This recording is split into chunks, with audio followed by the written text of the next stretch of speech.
Senators, thank you so much for joining us. You are joining forces both with each other and with Democrat Adam Schiff and Republican John Curtis to introduce something you're calling the Public Integrity in Financial Markets Act of 2026. Can you please explain to us what this is and why you're introducing this legislation now? Sure. I mean, I think, for those who maybe haven't seen what's gone on in the last year, these issues of prediction markets, where you can basically bet on anything, anywhere, online, have really exploded. And there's really not great left and right limits on things like insider trading. And so what we've seen in the past couple of months, particularly ahead of things like military action, is people will go on anonymously and they'll make a bet that we're going to take military action in Venezuela or military action in Iran. They'll make a boatload of money, $100,000, $300,000, anonymously, and get away with it. And so we wanted to put something in place on a bipartisan basis to say that there should be some left and right limits around insider trading and sort of integrity in these new emerging prediction markets. Senator Young, is this based on supposition that government officials have been doing this, or is there evidence that they in fact have been? Yeah, I don't know that anyone has been caught in the act, so to speak, but we want to make sure that there are penalties in place and that there are procedures in place so that members of Congress, members of the executive branch, elected or non-elected, and congressional staff have to report when they do event contracts on prediction market platforms. We think that we're creating the sort of mechanism that the American people would expect, and our hope is that this will restore trust in the decision-making that we have here in Congress and make sure that no one is profiting off of their position of public trust. We also think there's a real possibility, if we don't nip this in the bud as the prediction markets grow in attraction and in subscription, that we're going to start to see more decisions based on the improper incentives of personal enrichment. That, of course, will erode trust, not increase trust. Senator Slotkin, you've said this is a national security concern. Is that why that some of these decisions could start to be made based on impetus from these prediction markets, or is it more to it than that as well? Well, look, I'm a former CIA officer, so I think of the national security implications, of an adversary looking at a prediction market and saying, holy moly, a lot of people are placing bets on war in Iran tomorrow. I'm an Iranian. Maybe that means we're about to receive an attack, right? So we don't want to give away anything, but I think it's much broader than that. And at this point, you can kind of bet on anything. And you can imagine that particularly for elected officials, but government officials writ large, folks in the military, you never want people to think that you're profiting off of your position, that you have advantage of getting a classified briefing or having access to a report that the public doesn't have. You go and place a bet and you make a lot of money, and you literally enrich yourself from your early access to things. So it goes to a whole host of issues, not just national security. I just think that one has multiple implications beyond just ingratiating yourself with money. I'm curious. Right. Go ahead. Yeah.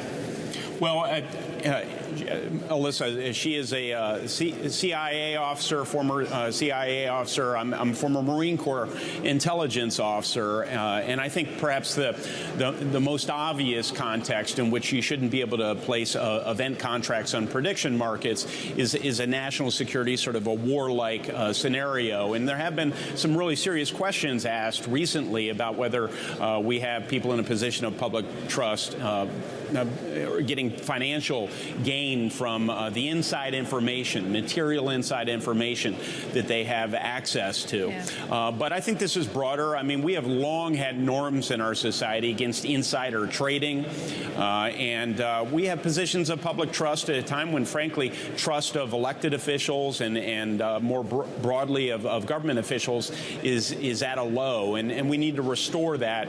And we think that by acting in a very responsible and preemptive way, we can prevent a lot of bad decisions from being made in the future and increase trust in the decisions that are made here in Washington.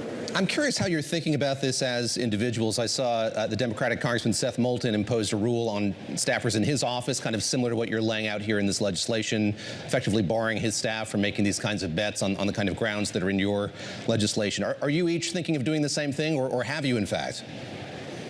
You know, I think it's interesting. These are such new questions. And actually, this is what Congress should be focusing on, right? I think about, you know, artificial intelligence or prediction markets or cryptocurrency. Like, they're all new categories where we just don't have a whole lot of law.